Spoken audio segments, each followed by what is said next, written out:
Hello and welcome. And today I'm very pleased to invite Dr. Jacqueline Radley, a GP who specialises in menopause, to our series, our MedMen sponsored series on general health. So today we're going to talk about vaginal health. But first of all, Jackie, would you like to introduce yourself? Yeah, of course. Hi, Katrina. It's lovely to be here today. So I'm Dr. Jacqueline Radley. I'm a GP and a menopause specialist accredited by the British Menopause Society, and I'm a founder of the Birmingham Menopause Clinic, where I sort of see patients with menopausal symptoms. So we discussed what were we going to talk about, and I think we both agreed on the subject of vaginal atrophy because it is a subject that is prevalent, I think, for menopause ladies, but it's probably one of the least spoken about issues. And having done sort of work previously in this area, I was very keen to talk to you about it so we could raise awareness far more about this subject. So perhaps you could explain what it is.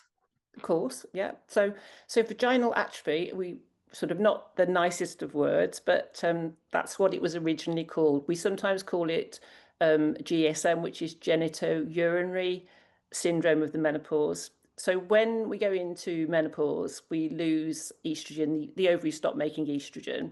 And that doesn't just cause the periods to stop and hot flushes and night sweats. It can also have an effect everywhere in the body. And one of the, like you say, one of the least talked about symptoms is vaginal dryness or vaginal atrophy. And what happens is with that lack of estrogen, the vaginal tissues are really, really sensitive. They have estrogen receptors. So with that lack of estrogen, the vaginal tissue, the lining becomes thinner, the blood supply reduces, the pH or the acidity changes, and the microbiome changes. There's so many changes that occur in the vagina, and that can give rise to symptoms like soreness, dryness, irritation, itching, and it can range from just being mild sort of symptoms to really severe. So some women will be unable to sit down for periods of time, or they're in constant discomfort. So it can be really debilitating. And you're right, it's hard. It really isn't talked about very much. So it is a really important thing to talk about and raise awareness of. And does that happen? Is that something that sort of gradually happens? I mean, is it a perimenopause symptom, or is it, when you're really going, your periods have stopped and you're Yeah, really in menopause? that's interesting. Yeah. So it happens at periods of our life when estrogen levels are low. So it's typically happens for most women after menopause. So it's sort of one of those things that is definitely recognized in sort of women that are in their late 50s, 60s and after that. But actually it can happen in perimenopause as well. So I have a lot of perimenopausal women that have symptoms like that. And it can also happen with women after pregnancy when they're breastfeeding, because estrogen levels are low then. So sometimes we have women that struggle with the symptoms then too. So it's some times of hormonal change, but Mm. mostly, for the vast majority of women, it is sort of in that later postmenopausal stage, so sort of late 50s, 60s, 70s, and after that. And And so it I suppose progress and it's also progressive, so it can get worse with time as well. wow. So I suppose it's one of those things that has a physical and a mental effect on the basis of obviously relationships can cause issues. So I mean, the first obvious question is presumably you don't need to suffer in silence, or one hopes you don't have to suffer in silence. No, definitely not. So the most effective treatment for vaginal dryness and soreness is actually we have vaginal estrogen, either pessaries or cream that can be used, and virtually none of that gets absorbed into the bloodstream. So it's just applied locally. And so even women that have got a history of breast cancer or got, can use it because we don't get any estrogen getting into the bloodstream. And it's really, really effective. It can take quite a while to work. We usually say it can take up to 3 months, but it can be life changing. Women find that they are so much more comfortable as a result. And is this a prescription? Are there prescription? Do you need to go to your doctor basically, or is it something you can pick up from the pharmacist? So there are, for women over 50, there is a prescription called Gina that you can pick up over the counter. But you can also have it on prescription. So there is only one product available over the counter, but there are lots of products that you can sort of get from your GP. So there's vaginal pessaries, there are creams. There's also for women that don't want to be applying products all the time, there is a ring, sort of a ring that sits inside the vagina, just a soft sort of gel-like ring that sits and it releases estrogen over 3 months. So also for women maybe that have got rheumatoid arthritis or have problems in putting cream on, or mobility issues, then the ring is quite a good option. There's also a gel. So there are lots of different products that are available from your GP that can be prescribed. Right. So it's not a question of just going to find any old lubricant. It's far more of an issue than that, isn't it? Yeah, it is. I mean, it's actually treating the root cause of the problem by replacing that estrogen. So it is the most effective treatment. There are lubricants available and moisturisers available. So there are some women sort of who've got breast cancer and are on treatment that we usually would prescribe moisturisers or lubricants first line, and then if that doesn't help with their symptoms, then we would prescribe vaginal estrogen. But then after those women have had their treatment, and a lot of women that have had breast cancer can still use vaginal estrogen sort of later on in their journey. Right.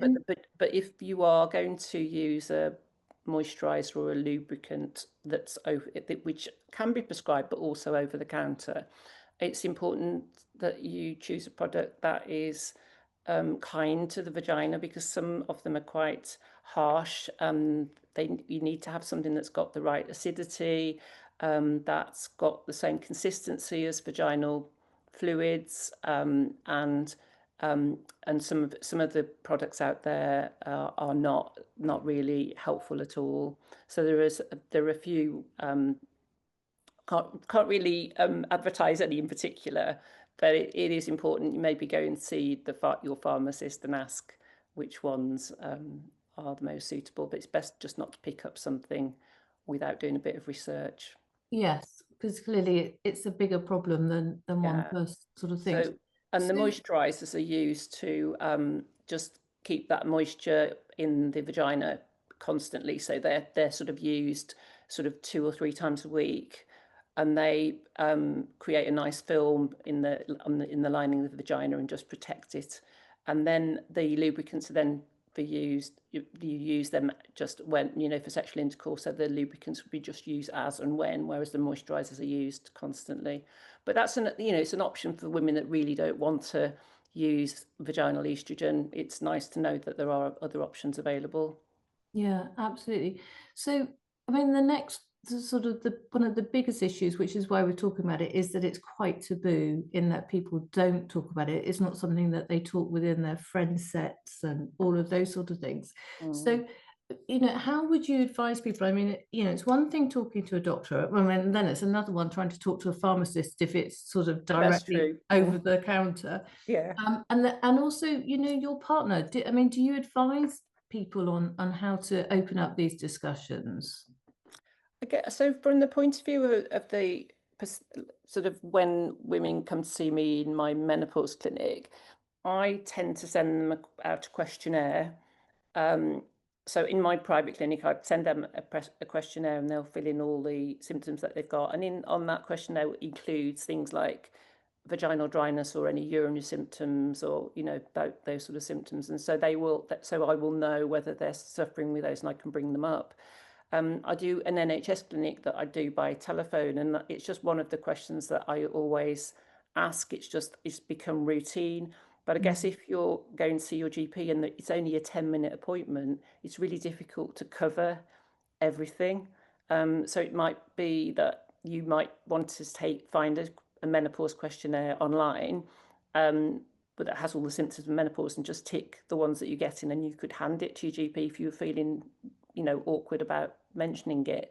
But it's important that it's something that as doctors we hear about all the time. So we are used to dealing with any problems at all. You know, there's not any taboo subject really with when you go and see your doctor. So, you know, you honestly can bring it up and just sort of say, oh, it's really sore. You know, if you're suffering with thrush or sort of any other sort of vaginal symptoms, you would talk to your doctor about it. I think it's just, I wonder whether women just think it's just a part of aging that they have to put up with, and that there isn't anything that can help.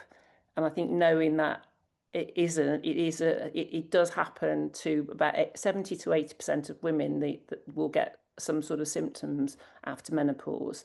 But there is sort of help available. And what research shows that only about 10% of those women, up to 10% of those women actually seek any help.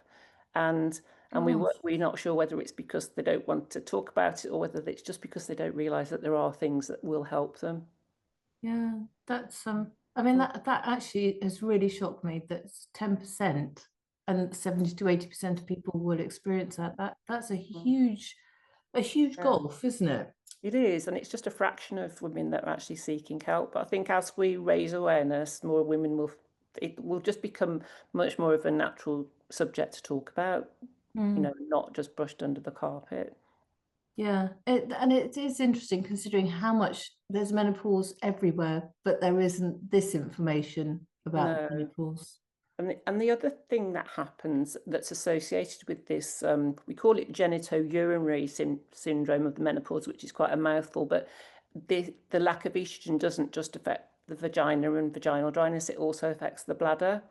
And so in conjunction with the vaginal dryness, then their bladder can become more sensitive. And so women will often get urinary symptoms. So they might have to pass urine more often, or they might have to get up in the night more often than they did, and actually can even predispose to urinary tract infections.